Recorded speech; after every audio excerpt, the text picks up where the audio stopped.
All right. Okay. Okay. So now, have you used a buyer's agency agreement before? No, I've only done a listing. Okay. Yeah. So, so the buyer's agency agreement, obviously is for buyers when you have a Mhm. buyer. And I like to use this form when I'm doing a buyer's presentation or when I'm writing a contract. So there's two different ways to use the form in my eyes. Mhm. When I do a buyer's presentation, in other words, I've talked to the buyer and asked them to come into the office, and we sit down and we talk about their needs, their wants, how to buy a home, and about moving forward with me. Then if if we talk about actually going out and seeing homes, then we walk through this document and I let them know I do have a buyer's agency agreement this evening that I'll have you sign. It allows me to represent you in the real estate transaction. And 9 times out of 10, they sign it. They don't know any different. Mhm. And agents are really scared of this document for some reason. They're like, buyers aren't going to want to sign it. They feel like they're committed to me. And absolutely, they're committed to you. Yeah. You're going to spend time and money on these people, right? Mhm. You don't get paid until you sell them a house. So Yes. I just, if you have that genuine relationship with them, it should be an easy conversation to have. Now, if I'm feeling a little uneasy or a little awkward in the meeting, I tend to let my meetings just travel where they go. Mhm. And if I don't feel comfortable asking for the buyer's agency agreement there, I take them out and show them houses. And I go ahead and do that. And when they're ready to when they're ready to write an offer, I put the buyer's agency agreement in the offer at that point. And I Ah, explain it. This again allows me to represent you in this real estate transaction. And at that point, I've gotten my buyer's agency signed. okay. We're going to go through what the pieces are of it and how I explain it to a client. But Mhm. I do get it on every transaction. It's just whether I get it up front or I get it in the first offer that we write. Okay. 9 times out of 10, we get it up front and it's a non-issue. It's mostly in agents' heads that, Okay. yeah, that they're scared to present it. So Okay. uh, the buyer's agency is pretty self-explanatory. Excuse me. Obviously the first line, the buyer's agency agreement is today's date. Mhm. The firm is Keller Williams Tri-Cities, and then the buyer, I put buyer McBuyerson and Bayette McBuyerson. So um, now the agency, the firm appoints myself, so it would be your name there to represent the buyer. And Okay. this agreement creates the agency relationship between myself and any firm brokers who supervise me. So this, although it has my name on it, also represents Erica Lolka as well. Mhm. He's my designated broker. Okay. So then the next section is area, and you'll notice that I have that actually left blank. You would fill that in however you wanted. So when I fill this in, I put PAC MLS and surrounding areas. So, a lot of people will put Tri-Cities. They Mhm. might Tri-Cities, Walla Walla, but you can detail out the areas that you'd like. You could put Benton and Franklin counties. However, you're going to fill in that area and make yourself feel comfortable there. Okay. But If usually you do pack MLS Yeah, and and you surrounding can area. actually leave it blank. So I just noticed I learned something new every day. It Mhm. actually says unlimited if not filled in. So you can leave it blank and then you don't have any area that you need to adhere to. So Okay. I'm actually going to take out any writing I have in this one on my regular template and leave Mhm. it blank because I just noticed it says it could be unlimited. Limited. So Okay. that benefits you the most to leave that blank. Okay. Term of agreement, this is 120 days if you don't fill it in. So that's a good solid 4 months for you to help them and find them a home. So that's obvious. I mean, this is all really self-explanatory. The piece that gets filled out wrong all the time is number 4, compensation and scope of agency. We've had to have agents send us their buyer's agency on occasion when they've tried to let us know that they have a buyer's agency with a buyer, and it never fails. They don't have anything filled in. um, under compensation and scope of agency. So you might have a buyer's agency, but if you don't have anything filled in, you don't have an agreement for them to pay you anything, right? Yeah. So do you know the difference between exclusive and non-exclusive agency relationship? Exclusive, from what I remember from the exam, it's kind of thinking as a seller, but the buyer is just exclusively working for that particular agency. Yeah, yep. Yeah. So exclusive means that they'll only work with me.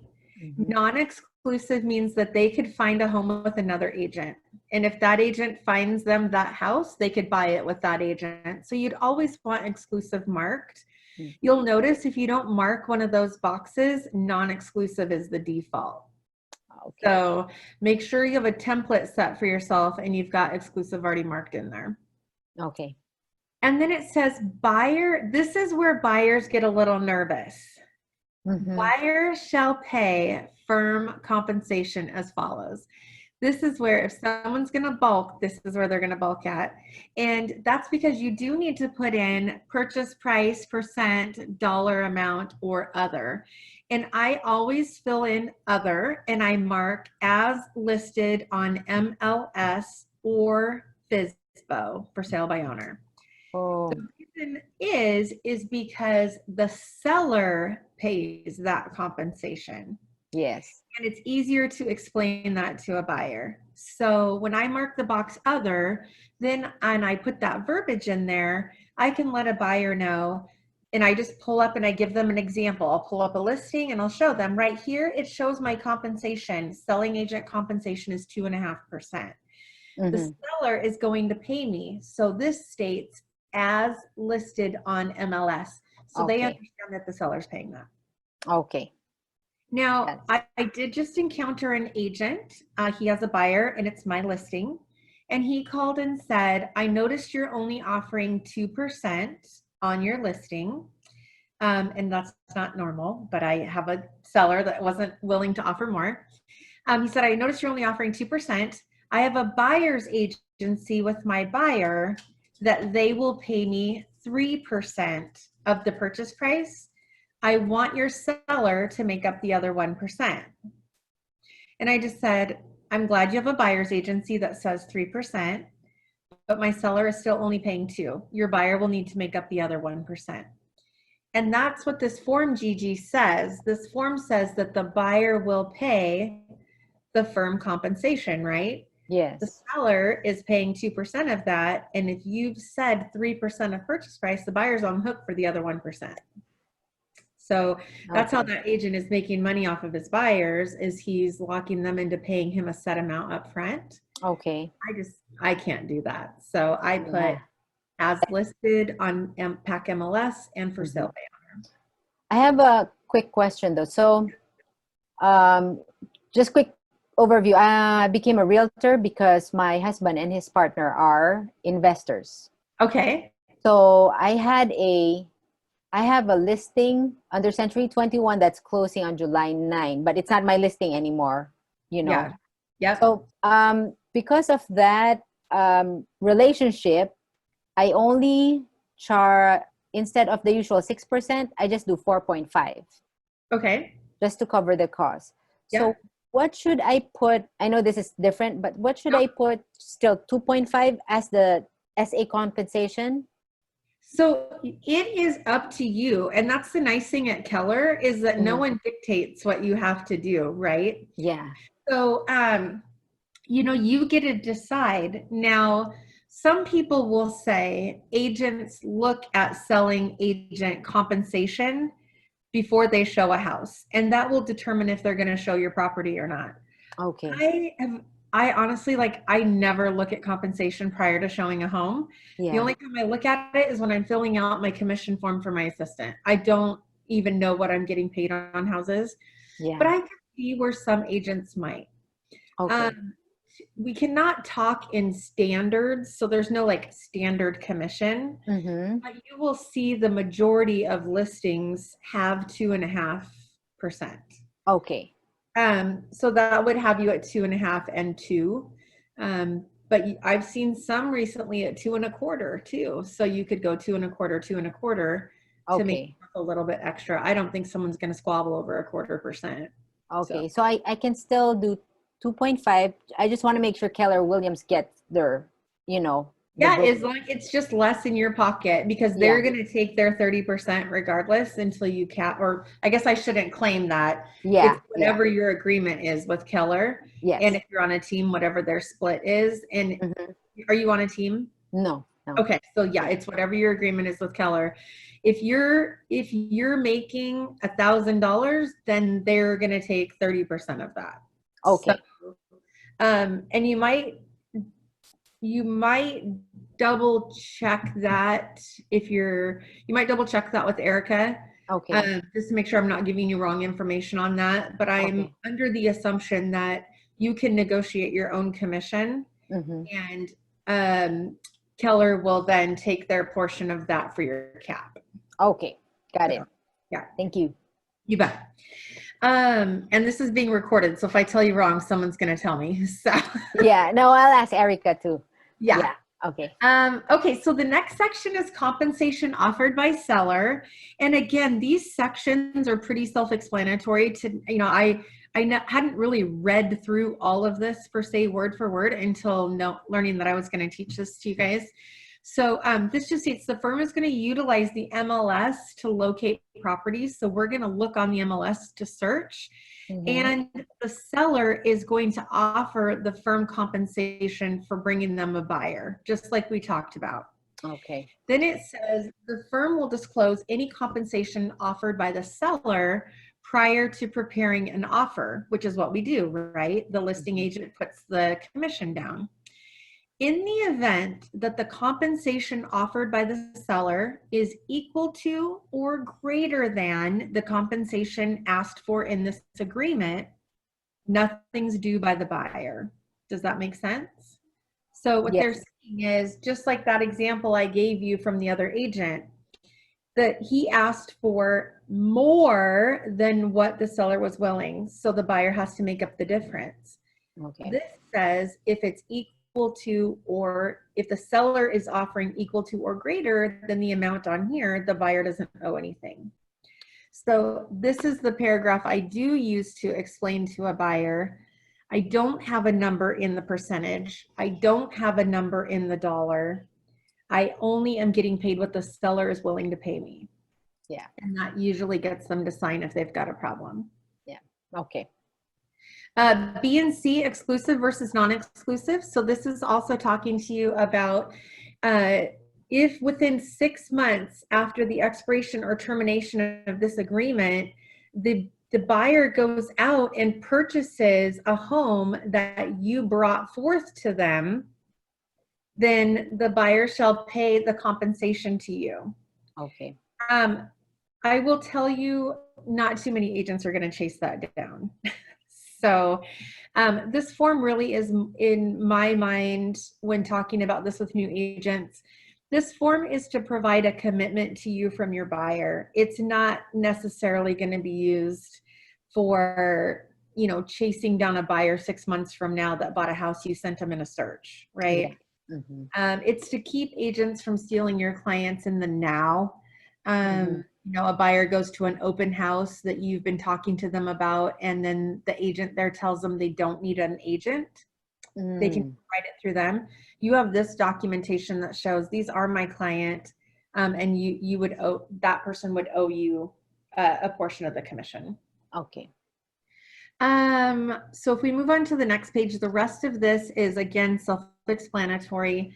No warranties or representation. So this just states that our firm does not warranty or represent the value or stability of the property. We do recommend they get an inspection. And if this is a VA transaction, the seller would need to pay the full fee because the buyer cannot pay their own fees in a VA transaction. In a VA, yeah. Number 8 there just states, like, if there was a discrepancy in the commission and the buyer was going to pay a portion of that, the seller would have to pay it all. This also states it's not a distressed home. We can't do those for the buyer under this contract here. And that's just stating that the buyer would purchase the property from the distressed homeowner, somebody who's like short on their payments, has liens against the property, and allow the homeowner to continue to occupy the property until the new buyer has it conveyed over to them. So Okay. we just wouldn't be facilitating that type of a transaction. Okay. And then attorney's fees in the event a suit concerning this agreement, including claims pursuant to the Washington Consumer Protection Act. The prevailing party is entitled to court costs and reasonable attorney's fees. I always tell people that I don't pay attorney's fees, that I would much rather go to some sort of mediation if there was an issue, or just come up with a suitable agreement between us if there was a problem. I'm never going to let someone sue me. But this states here that the prevailing party is entitled to court costs and attorney's fees. So I learned something new there too. Okay. Other agreements, you would just type in, if you have a separate, some side gig going on with them, you would just put that there in other agreements. So it's on paper, and then everybody signs it. So then your buyers would sign it and you would sign it. So Erica asked me to teach this class because I have a real easy time getting this from buyers, and it's a mindset. It really is just going in with the assumption that they're going to sign this. It's just how it is, right? So you sign in when you go to the doctor's office, you sign a HIPAA contract. Yes. You know, when you hire a painter, you sign a contract with your painter. So, you know, always paperwork. If you want to work with a professional, there's going to be some sort of commitment expected. Okay. Any questions on that? None so far. I'm curious, how many, for example, in a day, you're with a buyer, how many houses do you show? That you don't forget. Yeah. Yeah, I do not like to show more than 6. Okay. I will show 8 if needed. That's max. You are spent at that point. I will tell you, since it's just us, we have plenty of time to chat. So what I like to do when showing properties is I have clipboards. I just go buy them in bulk. And I provide my buyer a clipboard. And on the clipboard will be a printout of each property they're going to see in order of which we're going to see them. Okay. And then there's also like a spare piece of paper, a couple of sheets back, just so for notes and things for them. And I give them a pen.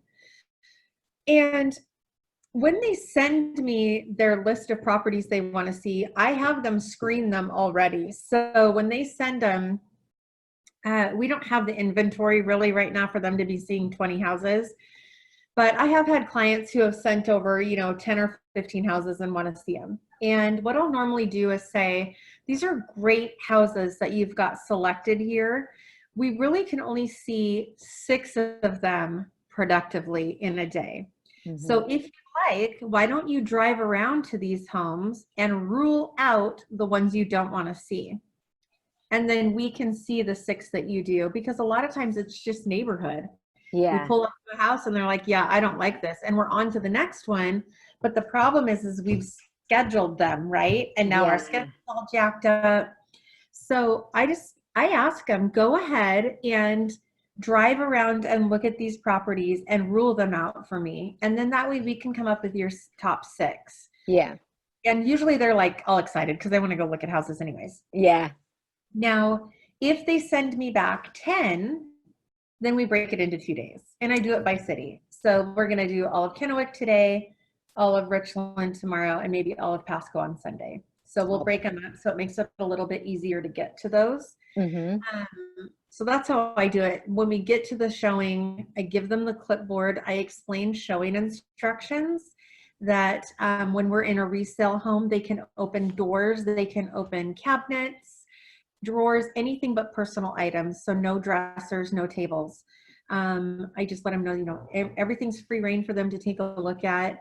And then when we get inside, have you shown very many houses yet? Not yet. Yeah. Okay. When we do it, when I get inside, I always let them step in first, just for security. I take that back. If I've met these people, I lead. If they are somebody I'm meeting at a property, I let them step in first. So Okay. I always stay behind the person. So let's take it one step back. If you're talking to someone on the phone and they want to meet you at a property, you show up at the property pre-screen. You've talked to them on the phone, talk to them Mm-hmm. about lending, get as much information as you can, and you show up at the property to show it to them. If you feel weird at all, Okay. don't show it. Like if you feel weird at all, have a backup plan. So have your husband or someone that you have like on 911 Yes. that you can shoot a quick text message to, hey, can you call me or can you swing by this property? That's what I always have boyfriend on speed dial if I need to. Yes. And and then I will proceed to get the key out of the lockbox. I will unlock the door, always knowing where that person's at if I'm getting the heebie-jeebies. And then Yeah. I open the door and I step back and I let them enter the property. And then I stay by the door as much as I can. So we have had a couple weird ones, but they're always harmless. But we just talk to them about the property, always knowing where the door's at. I leave the front door open. Mm-hmm. So if I need to run, I can get out the front door. Um, and I never go downstairs. So if there's a basement and it's a person I don't know, I will turn the light on and have them head down to the basement on their own. Okay. Uh, and then I wait for them to come back up. So that's if you don't know someone. Now, if you've met them in the office or they're friends or family or investment partners, things like that, Yeah. obviously, I just open the door. I go in, I turn on all the lights ahead of them. I just let them know, hey, I'm going to go turn lights on for you guys so you can enjoy your tour. I do not like to follow people around. I hate it when someone follows me in the I front. know I'm the same way. Yeah, I don't do it. Yeah. So, yep. So I will in turn run ahead, turn lights on for them. I always know where they're at and I'm listening. So I might stop at a stairway because they're in the kitchen, make sure everything's going good. They don't have any questions, and then pop upstairs, turn lights on, come back down, ask if they have questions, let them know I'll be standing by the front door if they need anything. Okay. And then as they head back out, I run back around and turn lights off behind them. Mm-hmm. And then we head to the next one. Um, so I know there's different ways to show. It can be very unnerving to people if you're just right on their tails, just following them around the house. Yeah. You can make it conversational too, where you're kind of like, I haven't seen this one yet. I'm super excited to see it. And then kind of bounce around a little ahead of them to see what's going on. But when you're seeing multiple houses in a day, it's difficult to preview them. It's difficult to get there ahead of time and turn lights on. So you're just kind of doing that ahead As of you them. go. Yep. Yeah. Yeah. Now, if they want to see more, so if we're doing 6 to 8, another strategy that I have is they can only ever have a top 3.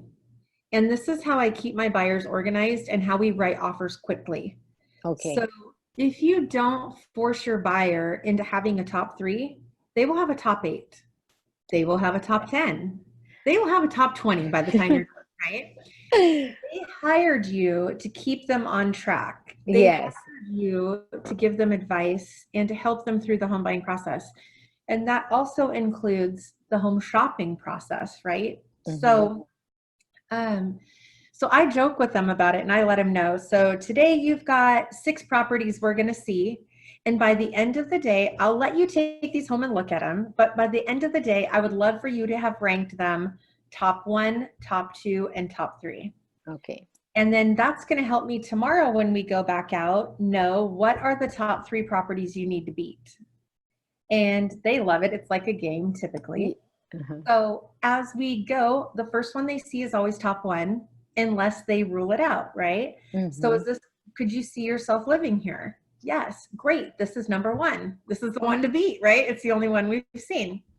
So, and if they say no, I make them tear it up because no sense taking the listing paper home if they don't Yes. like it because it will confuse them. Yeah. So we move on to the next property. And if they like that one, did you like this one better or less than number 1? Is this enough to unload number 1? And then they'll be like, well, I do like this one better. Or, no, I think I still like number 1 better. So we have 1 and 2 now. And by the time you get to 4 and 5, if they have like number 4, it can't be top 4 is 4. Does it offset 1, 2, or 3? Yeah. And then like, yeah, I really did like it better than 2. Awesome. Does this become number 2 then? And usually you can get them to organize those 1, 2, 3. They'll start doing it on their own. Mm-hmm. And within my average houses shown to a client right now is 4. Okay. So part of that is inventory, but Mm-hmm. part of that is also setting expectations of the process and only showing them things that are what they say they want. Yeah. Not taking them to 18 different houses that have stairs when they want a Rambler. Yeah. So they tend to like that. You'll know your client. You're going to know if they're a thinker. And if they are super compliant and analytical, I won't cram them into a top 3 right standing there. Yeah. But I'll say, go home, think about it, put your houses in order and send them back to me so I can see what you're looking at. So I can see what you love about a house. Okay. And then they love that time that they've had a chance to really think about it. And they're usually the one to knock them out themselves. And they'll say, you know what, after looking at it, we loved house 1. We want to make an offer on it. Awesome. That was easy. So that's how I do it. Mm-hmm. Okay. Another strategy real quick that someone gave me back in the day was if you have them sitting in front of you and they've got 18 houses they want to see, again, show them 1, take them and show them 1 to get them excited. And then say, let me map these other 17 houses for you. I'll put them in order. And if you want to travel around and look at those 17 and then tell me which ones of those you want to see. So you're still showing them the house, but you're providing value because you're mapping the 17 houses, the fastest route. Yeah. So here's the one I'm going to show you today. Now here's your other 17 and an easily traveled route. Go mark off which ones you want to see for sure, and let's go see those tomorrow. So I learned that back in a buyer's class way back in the day, and I think that is super efficient and it brings value to your buyer. Yeah. So, yeah. Okay. So, any other questions? None so far. None right now. Take my cell phone number if you want it. It's yes. 509 509 987 987 4606. 4606. Yeah. And if you need anything or have questions or you ever just want to shadow us, we've got 4 people that are showing houses on our team. But if you ever need help with anything, just reach out. Oh, okay. Give me a text or any of that. And I'm on the ALC in the office as well. And I'm there all the time. So just let me know anything. Hey, thank you. That was like a private one-on-one class. I know. I love it. This is the kind of stuff I love. So awesome. If you need anything, let me know. I'm here. Okay, will do. Hey, thank you, Chris. You bet. Take care, Gigi. Bye. Bye.